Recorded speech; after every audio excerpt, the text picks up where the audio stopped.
for a changing world. Her Majesty, the Queen, leaves an extraordinary legacy and will be remembered for her steadfast leadership and commitment to duty. We wish the King, the royal family, the people of the United Kingdom of Great Britain and Northern Ireland, and the Commonwealth strength and comfort as we all mourn the loss of Queen Elizabeth II, whose legacy shall live on in our memories. May her soul rest in eternal peace. Thank you.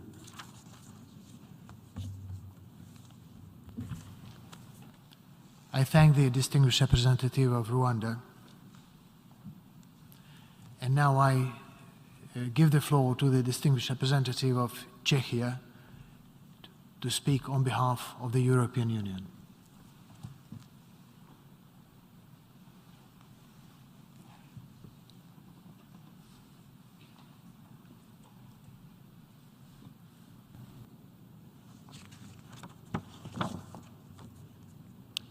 Mr. President, Excellencies, ladies and gentlemen, I have the honor to speak on behalf of the European Union and its member states.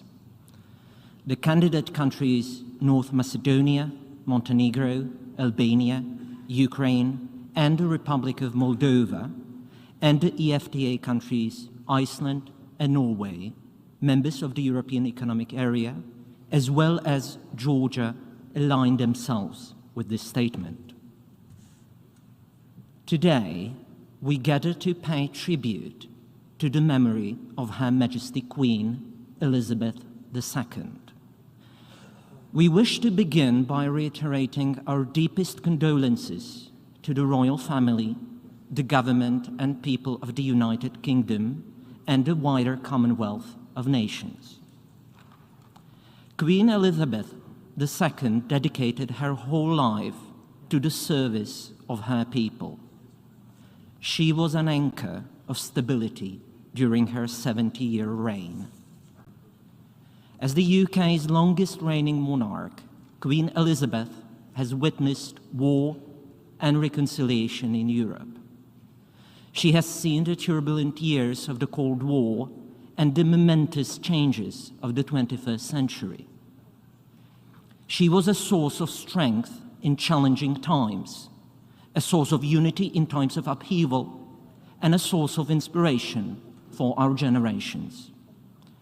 Whole generations have grown up during the rule of Her Majesty, Queen Elizabeth II, and today we feel great sadness at this loss. Her Majesty's character, values, and personality contributed to the shaping of the post-Second World War era.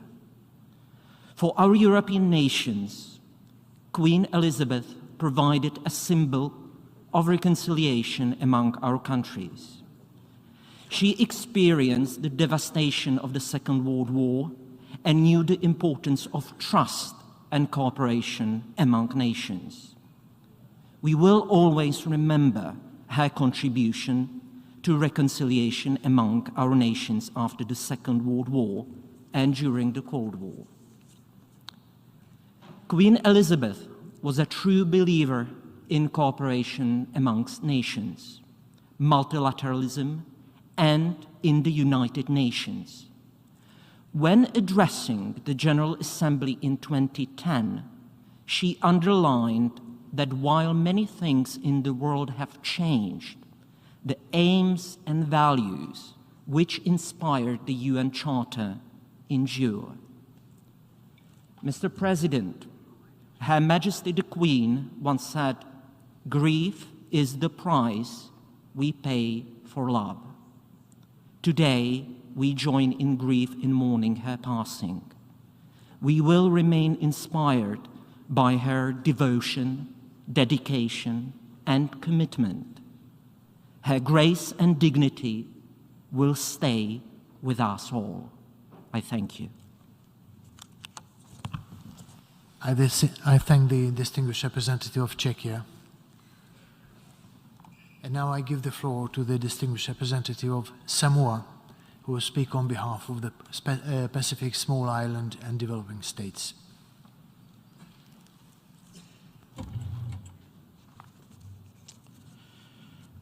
Mr. President, thank you for bringing us together to pay tribute to Her Majesty Queen Elizabeth II.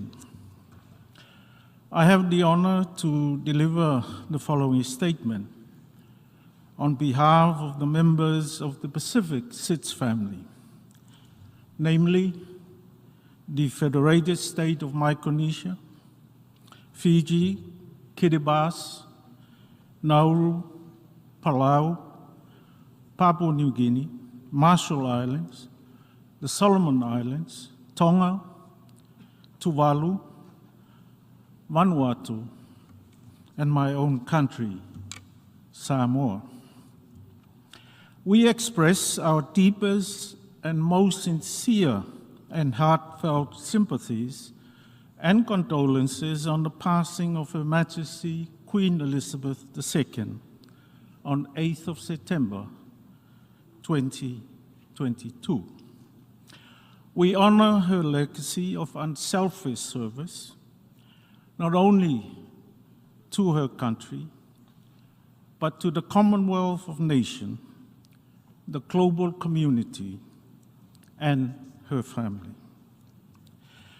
We join the global community in celebrating and remembering Her Majesty's sterling leadership, wisdom, and unparalleled achievements and contribution.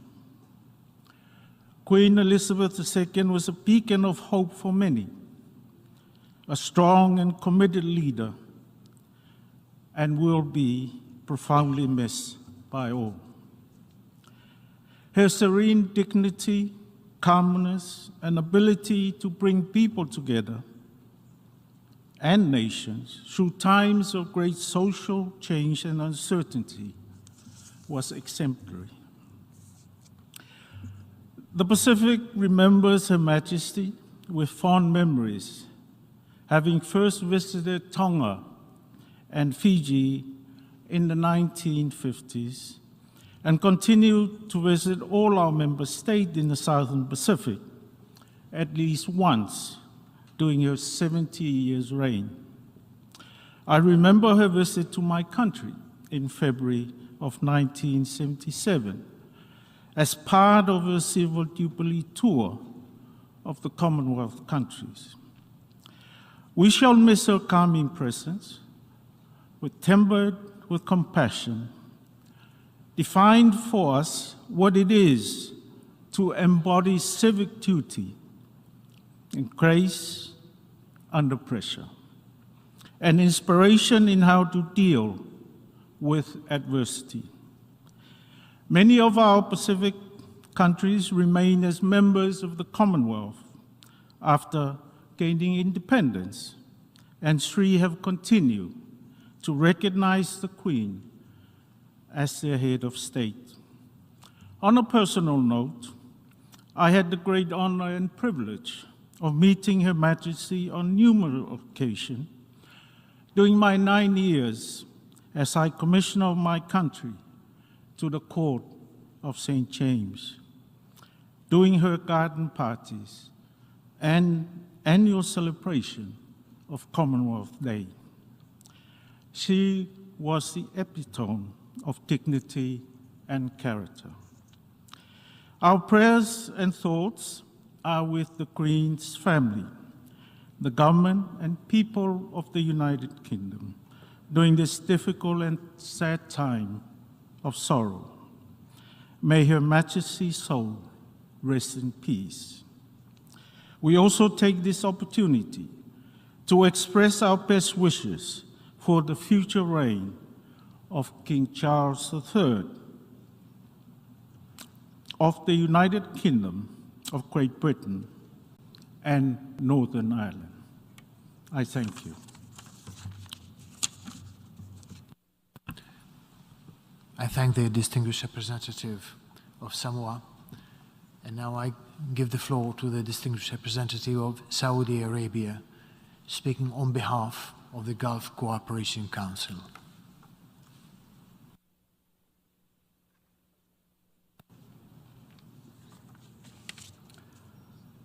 أود أن ألقي هذا البيان نيابة عن I'm making this statement on behalf of the member states of the Gulf Cooperation Council, the GCC. We learned with great sadness of the passing of Her Majesty Elizabeth II, the King of the United Kingdom of Great Britain and Northern Ireland. She was a symbol of wisdom, moderation, and foresight.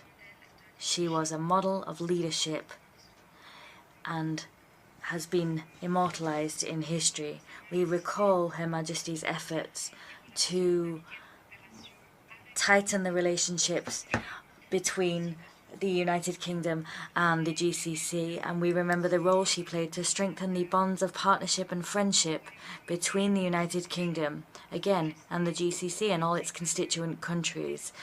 Her Majesty was held in the highest esteem throughout all the decades of her reign on the throne of the United Kingdom.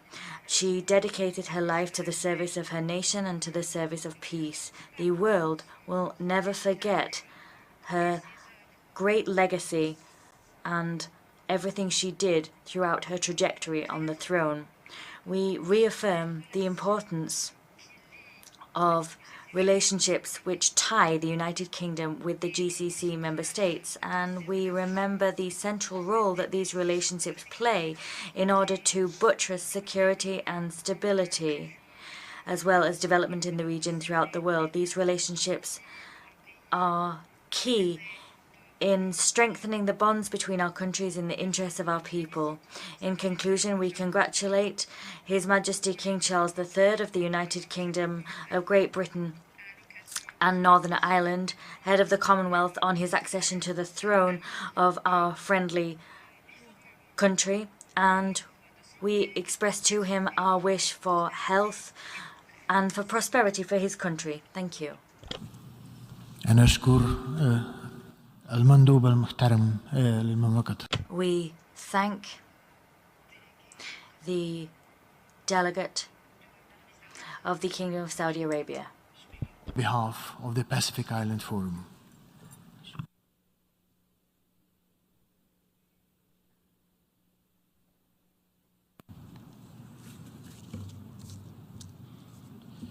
Mr. President, thank you for convening this tribute to Her Majesty Queen Elizabeth II. I have the honor to deliver this statement on behalf of member states of the Pacific Island Forum with presence here at the United Nations, namely Australia, Federated States of Micronesia, Nauru, New Zealand, Palau, Papua New Guinea, Republic of Marshall Islands, Samoa, Solomon Islands, Tonga, Tuvalu, Vanuatu, my own country, Fiji, and in addition, Kiribati. Our Pacific family joins the chorus of voices from around the globe in paying tribute to Her Majesty, Queen Elizabeth II. We join the international community in honoring a life of service and dedication to her people, to the Commonwealth, and to the broader global community. Her Majesty was the head of state of 5 of our member states and of majority of our country, and majority of our countries are members of the Commonwealth, which she served. Her Majesty was much more than a head of state or the Commonwealth for many of our Blue Pacific continent. Her frequent visits to the Pacific demonstrated a keen and lifelong interest in the development of our region, a personal affection for our diverse cultures, and the deepest of respect for its traditions. For many of us, it is this personal connection that will be remembered most fondly. I myself was inspired when, as a young boy in my town of Lambasa, Fiji, I joined my fellow schoolmates in welcoming her to a small town on the island of Vanuatu. Her visits had a way of energizing and catalyzing community action and development interventions that lasted many years long after her departure, a mark of true leadership. The same was true of her many visits to New Zealand, Australia, Papua New Guinea, Solomon Islands, Tonga, Vanuatu, Tuvalu, Samoa, and elsewhere across the region. During her many visits to Pacific Island Forum countries, we have listened to Her Majesty reflect on UK and Pacific relations. Her insights were always deeply felt, reflected a keen understanding, a deep understanding of the Pacific and her peoples, and a profound sense of empathy for our region's concerns. This interest in the Pacific was reciprocated in abundance. Many of our leaders have spoken of their close bonds with Her Majesty. The chair of Pacific Island Forum, Fiji's Prime Minister, has stated that Her Majesty's grace, courage, and wisdom were a comfort to our people, even a world away. In Nauru, September 12th has been declared Remembrance Day in honor of Her Majesty. In Papua New Guinea, official government business has been halted to observe mourning period. In Cook Islands, flags are flying at half-mast. A Fijian soldier serving in British Army was one of the few chosen as a pallbearer for the late monarch on a last journey from Balmoral to Holyrood House. As we pay tribute to the life and work of Queen Elizabeth II, we also offer our condolences to the royal family and wish His Majesty King Charles a long, peaceful, and rewarding reign as he embarks on a chapter filled with promise. His Majesty King Charles III is an alumnus of Martyrs Boys High School in Oro Province, Papua New Guinea, a speaker of Tok Pisin, one of our hundreds of Pacific languages, and keen supporter of many environmental and climate adaptation programs across the Pacific. We are secure in the knowledge that the closeness between British Crown and Blue Pacific will endure during his reign and well beyond. It is this timeless spirit of continuity and stability which underpinned Queen Elizabeth's reign and serves as a foundation for enduring relations between peoples of our region, the Pacific Island Forum, and the UK. It is fitting that I quote our Secretary General, His Excellency, Mr. Henry Puna, to close my remarks. He said, and I quote, "Her lifelong commitment to the service of all her peoples across the globe was exemplary. As the world's longest-serving monarch, her consummate dignity and character, her resolute grace and calm through the 70 years at the helm of global history have served as a standard of leadership and stability many can only aspire to." End of quote. Vinaka Vakalevu for a lifetime of service to the Pacific and UK, Your Majesty. Thank you. I thank the distinguished representative of Fiji, and now I give the floor to the distinguished representative of Tunisia, speaking on behalf of the Arab group.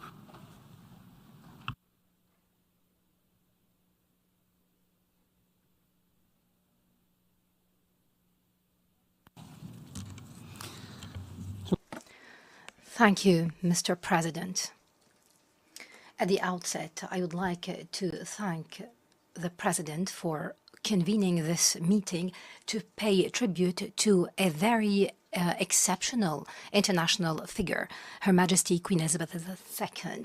It gives me a great honor to deliver the statement on behalf of the Arab group. At the outset, we would like to convey our most profound condolences to the royal family and the government and people of the United Kingdom for the passing of Her Majesty Queen Elizabeth II. Would like on this occasion to recall her unique achievements serving development and international issues, as well as friendship and cooperation.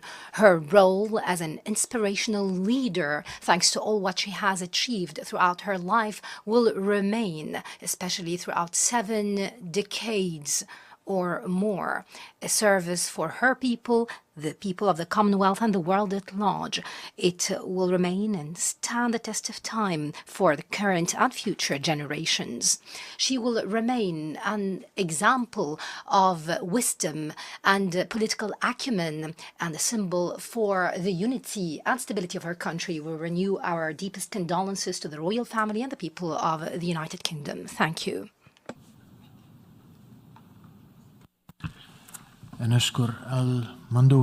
We thank His Excellency, the representative of Tunisia. Excellencies, ladies and gentlemen, we have heard the last speaker in this commemorative evening. This meeting is adjourned.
A man who did love her too, Dickie Arbiter, worked with her as the Queen's press secretary from 1988 to 2000. And he joins us now live from London. Dickie, I know it is a difficult day for everyone in the UK and around the world, and for you personally, you're very close. It is difficult, but one's got to be pragmatic. The Queen was incredibly pragmatic. And it's interesting, isn't it? Prince Philip died on the 9th of April 2021. The Queen died today, the 9th of September 2022, 17 months later.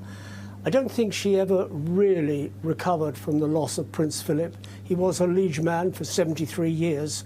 And when you've lived that long with somebody, depended on them, depended on each other, it was a tremendous loss. We saw this lonely figure sitting, because of social distancing during the COVID epidemic, of sitting alone at the time of his funeral. She did cut a lonely figure. We've seen her gradually, unfortunately, deteriorate, getting very frail, having mobility issues. And we saw that delightful picture a couple of days ago, 48 hours ago, of her meeting her 15th Prime Minister, Liz Truss. What a difference 48 hours makes. Dickie, I wonder if you can shed any light on what just happened in the last couple of hours, and also just the process of what will be taking place behind closed doors. Let's start with just what happened, first of all, with who was around her as she passed. Well, in the last few hours of her life, the doctors were there, and the statement was released just before lunch today, saying there were concerns for her health, and although she was comfortable. It was that triggered the family descending on Balmoral. King Charles III and Queen Camilla were really just down the road at Birk Hall, which is his Scottish home, given to him by his late grandmother, Queen Elizabeth, the Queen Mother, who died in 2002. So he would have rushed there pretty quickly. The rest of the family would have headed towards Northolt Airport, just outside of London, boarded a plane to Aberdeen's Dice Airport, and then an hour's drive from there. What is quite interesting, and I find extraordinary, that Prince Harry wasn't on the same aircraft and making his own way there, and probably arrived, if indeed he has arrived, after the death of his grandmother, which is very sad in the circumstances. What will be happening now? Well, there is a very clear, laid-out funeral plan. It was written years ago. When I was at Buckingham Palace from 1988 to 2000, I had a hand of rewriting some of it, sort of modernising it. And it would have been approved by late Queen Elizabeth II. So that'll be putting into operation by the Lord Chamberlain's office at Buckingham Palace.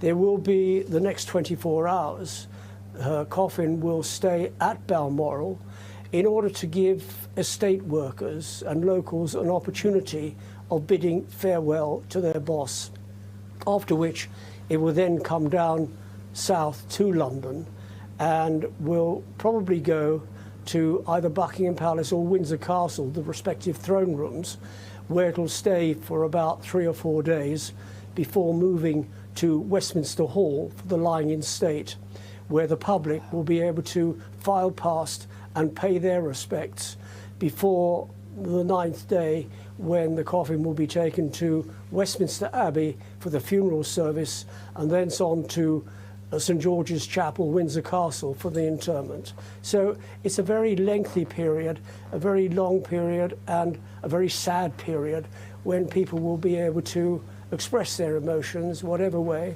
I believe that Australians will be doing the same. She'll be sadly missed by Australians, by members of the Commonwealth. We've got to remember that her 21st birthday speech, if you remember that, I declare before you all that my whole life, whether it be long or short, shall be devoted to you and the great imperial family to which we all belong. Well, we don't have an imperial family anymore, but we certainly do have a Commonwealth family. And the statement that she made, the whole of her life, meant the whole of her life until she drew last breath. And she remained Queen Elizabeth II until she drew last breath this afternoon at Balmoral Castle. Beautiful words, Dickie. It's and just that emotion that you say, I mean, that will be felt right around the world. And I know it was her Jubilee celebrations. Even then, she signed off "Your servant," and that was her, wasn't it? Right, as you say, until her very last breath, it was about service to her country, and she was that one constant over 7 decades of extreme change, that stability, and people use words like steadfast to describe her, which are quite old-fashioned words, but that was her, wasn't it?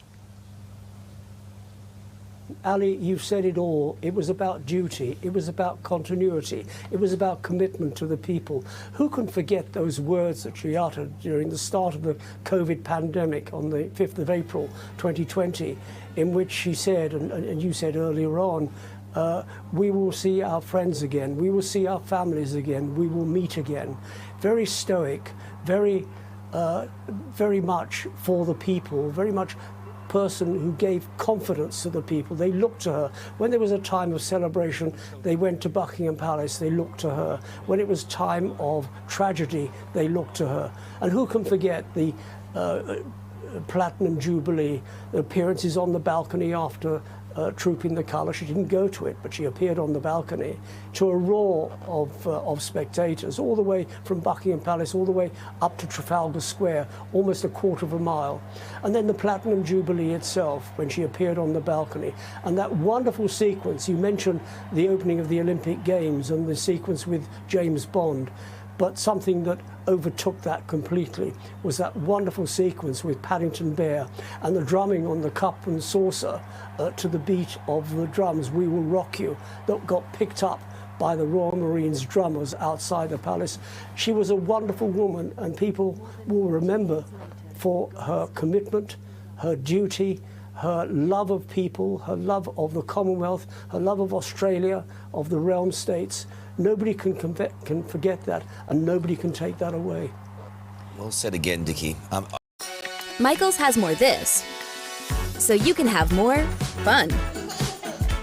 I wonder if you can also just elaborate a little on just how this all happens. Obviously, King Charles III is now the reigning monarch. But how does that happen after she passed, and what is the order of events there? Well, there's a tradition. There were complaints, for example, at the time of the death of Diana, Princess of Wales, there wasn't a flag flying at half-mast. Now, when Queen Victoria moved in there in 1837, the only flag that ever flew was the Royal Standard. And there was never any other flag. So when the sovereign wasn't in residence, the Royal Standard came down and the flag wasn't replaced. The sovereign never dies. We have the Queen's death today. The Queen is dead. Long live the King. When the King died in February 1952, the King is dead. Long live the King. So it's a smooth segue transition from one reign to the next. Yes, he will be proclaimed from St James's Palace tomorrow and throughout the land, but he does automatically become king, because that is how the monarchy works in the UK and has worked for over 1,000 years. So it passes immediately, and it almost passes invisibly, doesn't it? But then, I mean, you knew Charles, or you know Charles. I mean, behind closed doors, yes, he's lost his mother, but to now step into those shoes and to be the reigning monarch, and I mean, I think he's the oldest heir apparent, or the longest serving heir apparent, and he becomes the oldest king at 73. What would be happening in the discussions he'd be having and feeling? Well, he will realise, I mean, he's known his destiny since the day he was born, or the day that he was able to understand what his destiny was all about. He will be devastated by the loss of his mother. He's just kind of got over the loss of his father last year. And now, 17 months later, his mother has died.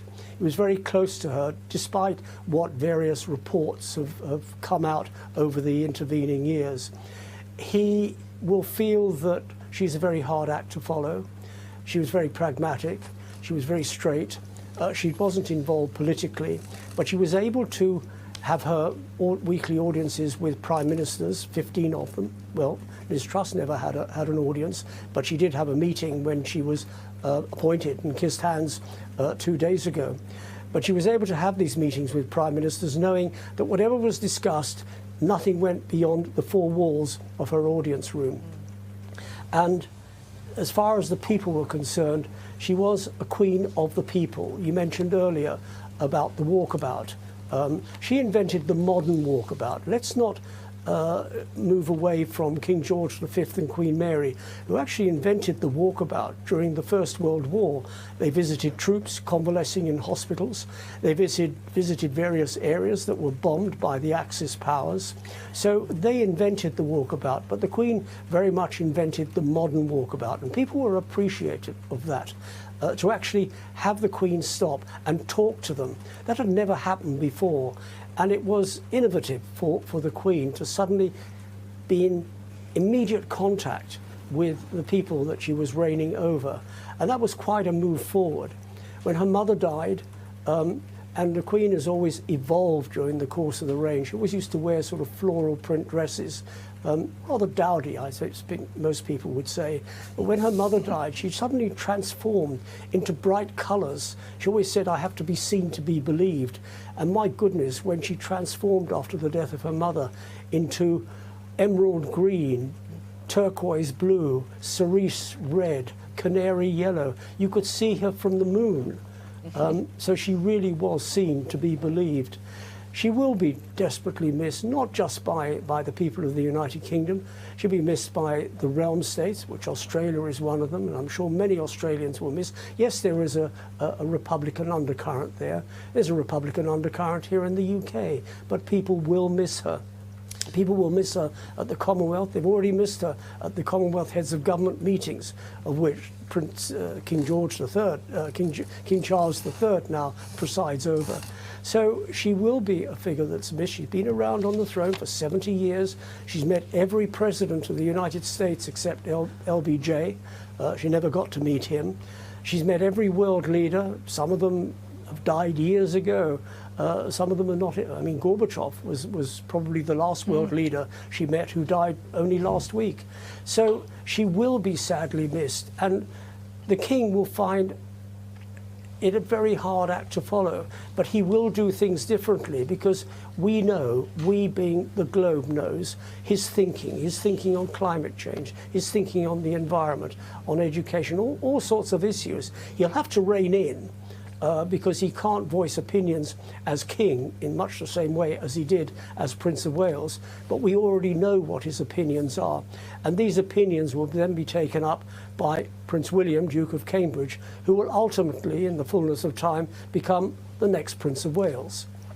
Dickie, we're looking now at live shots outside Buckingham Palace. It's hard to fathom a more universally loved leader.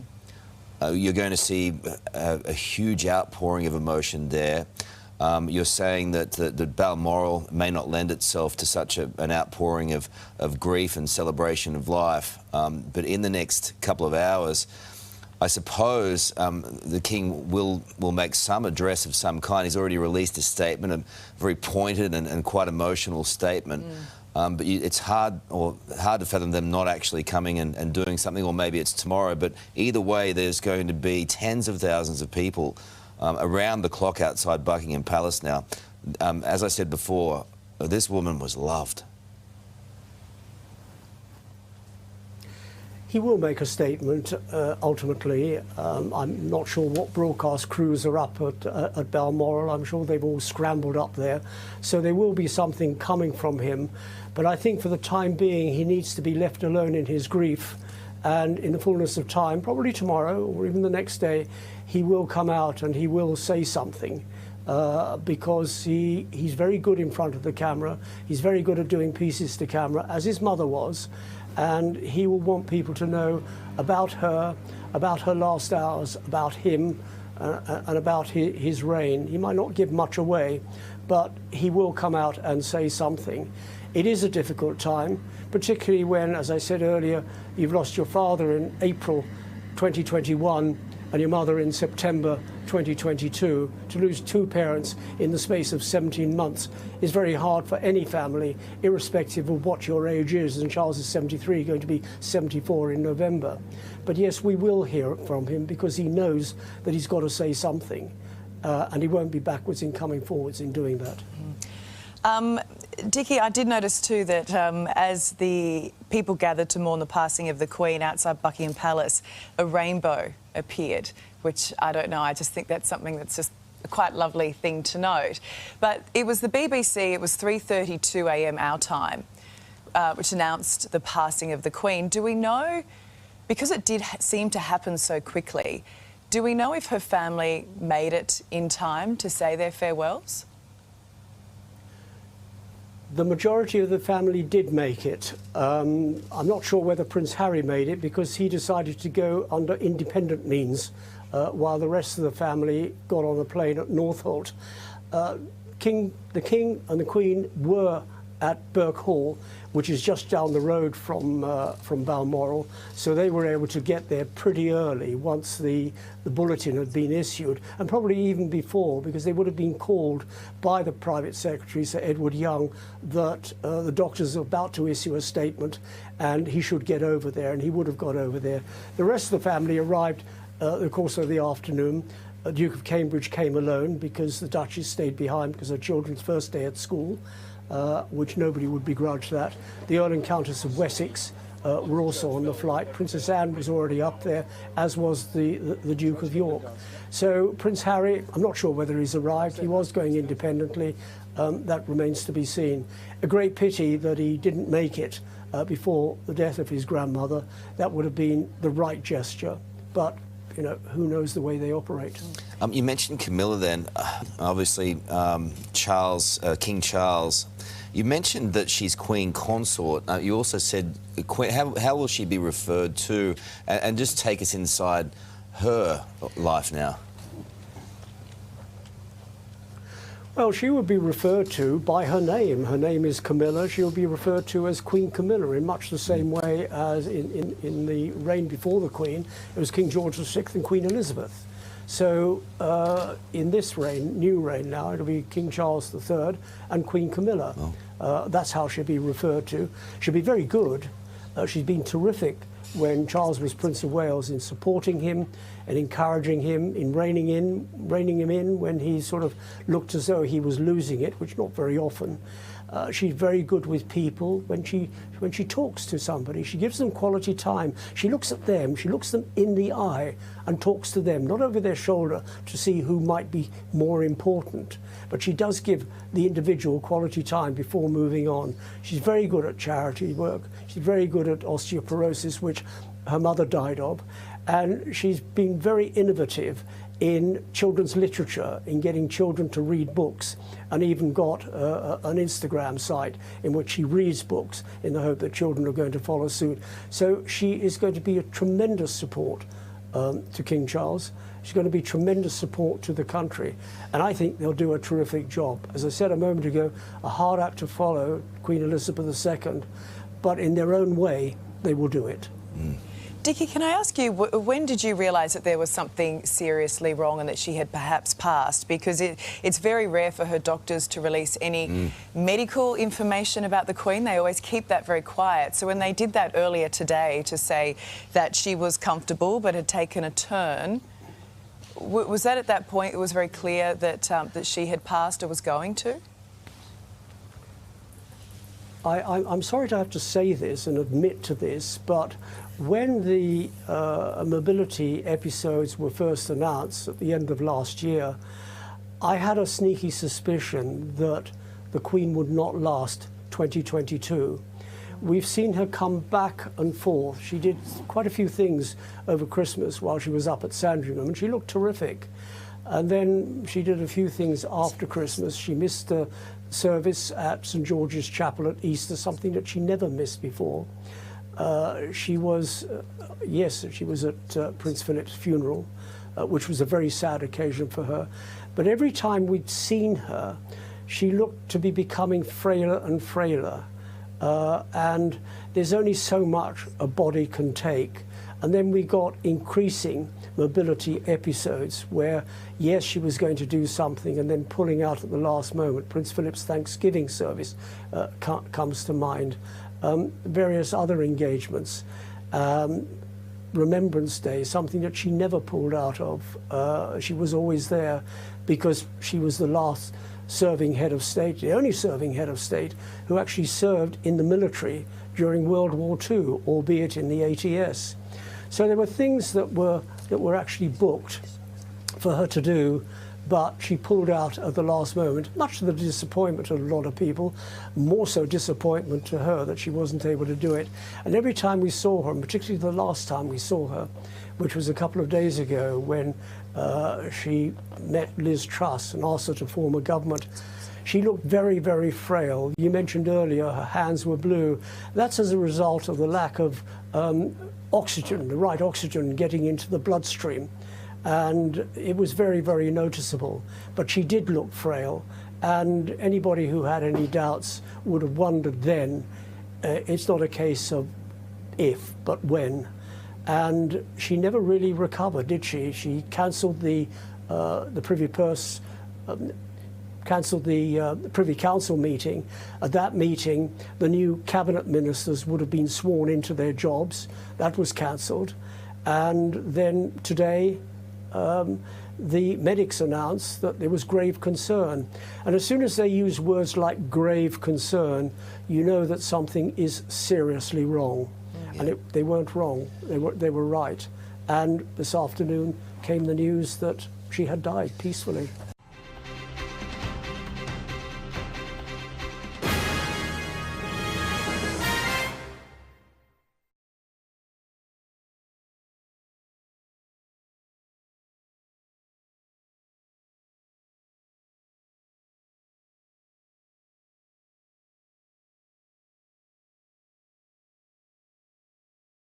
Stop by Wegmans for your safe and easy flu shot. Our caring pharmacists are ready to help. Visit your Wegmans pharmacy today or make an appointment online.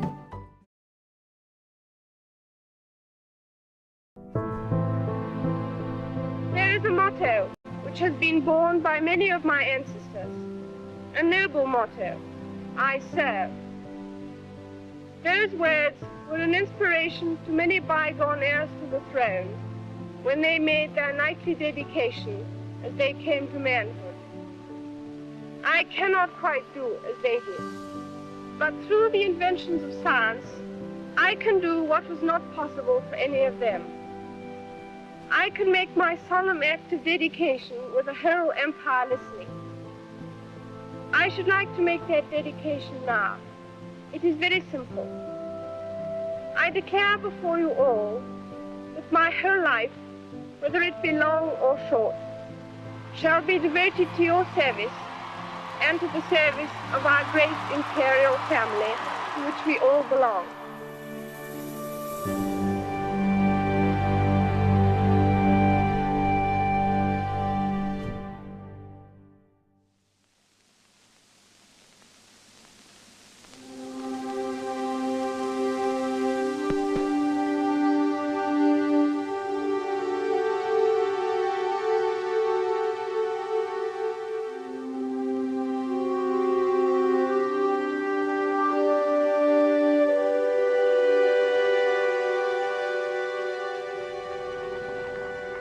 From the young Elizabeth, it was quite some promise.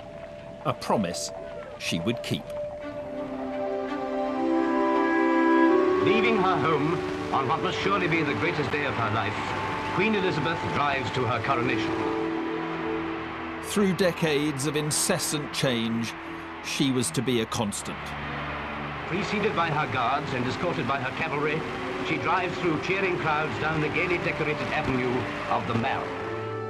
Steadfast, ever-present, reassuring, a queen whose devotion would earn the respect of the world. Madam, is your Majesty willing to take the oath? I am willing. A much-loved woman, a remarkable reign, the monarch of our times. The climax of the ceremony has arrived, when the Archbishop gently sets this splendid emblem on the Queen's head.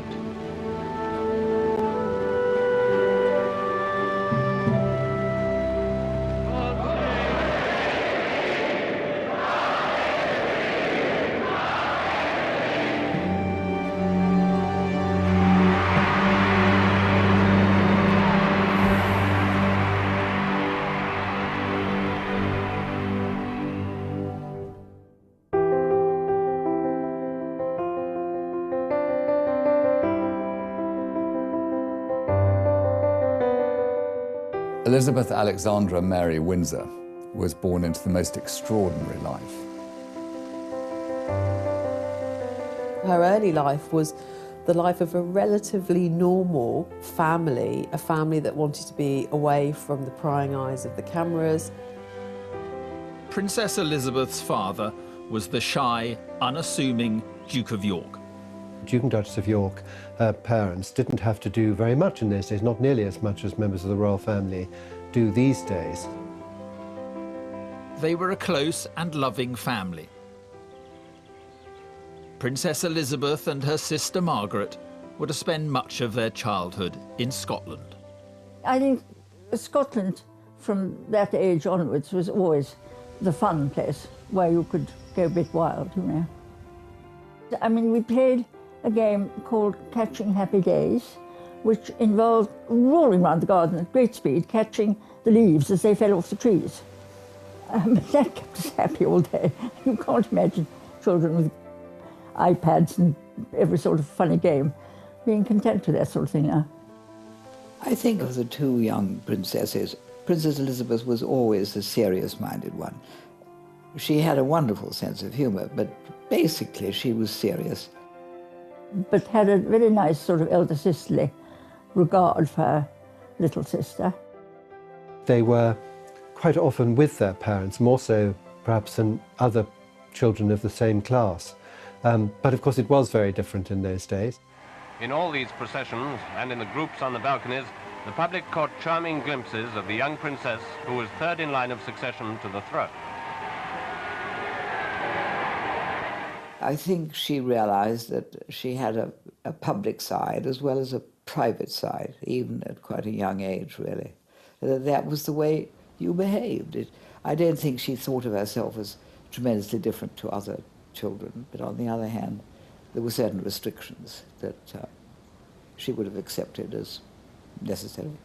Both the parents always brought the two children up with the idea of duty and selflessness, really. The line of succession was never supposed to pass through her father. He was the king's younger brother and second in line to the throne.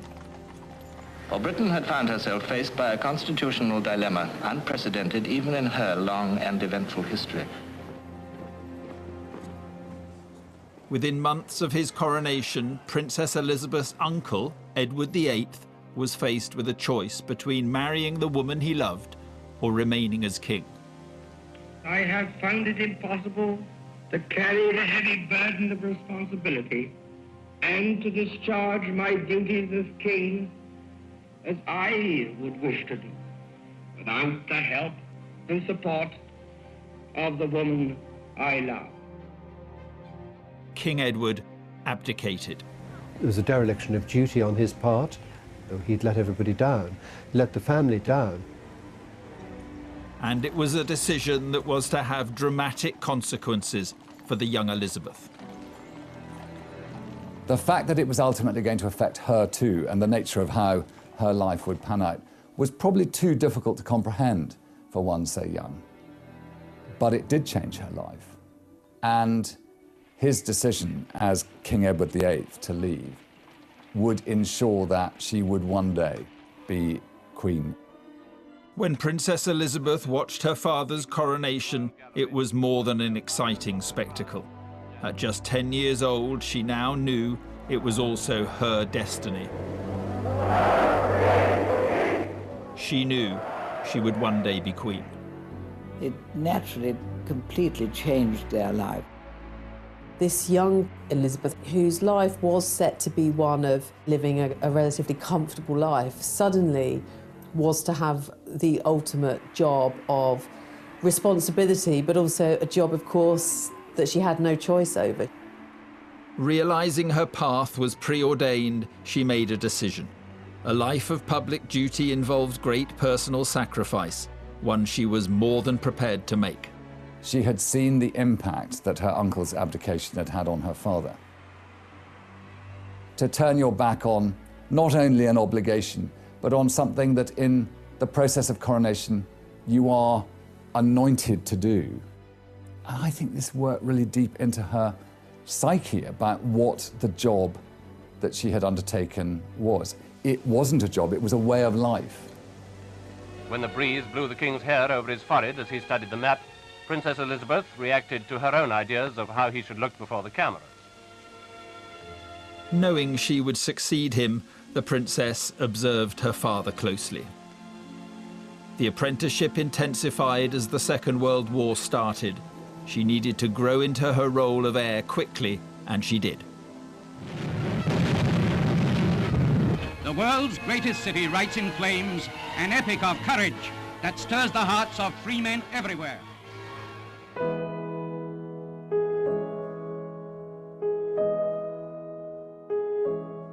Princess Elizabeth was only 14 when she gave her first radio broadcast to children all over the empire. As we know from experience what it means to be away from those we love most of all, to you living in new surroundings, we send a message of true sympathy. My sister is by my side, and we are both going to say good night to you. Come on, Margaret. Good night, children. Good night, and good luck to you all. The princess was desperate to serve. This was an opportunity to prove herself. She convinced the king to let her join the army, driving and fixing ambulances. She was of her generation, which was a wartime generation, and the sort of keep calm, carry on philosophy